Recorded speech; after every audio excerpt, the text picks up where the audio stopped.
Hi everyone, in today's video we will see how to cancel Google Fi service. How to cancel Google Fi service in Android.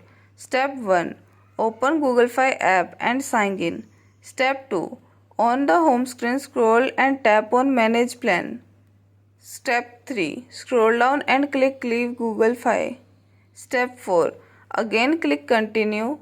Step 5. Select Let it go permanently. Step 6. Click Continue. Step 7. Tap each text box near service, phone number, billing and Google One. Step 8. Click Leave Google Fi.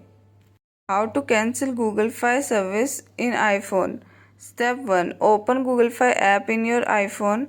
Step 2. From account page scroll down to click Manage Plan. Step 3. Click Next. Step 4. Select Release your number immediately to get it back. Step 5. Click Next. Step 6. Mark the checkbox next to the service, phone number and billing. Step 7. Click Next button. Step 8. Click Continue and cancel service. Step 9. Click Got it. Thanks for watching. Like this video and subscribe to our channel.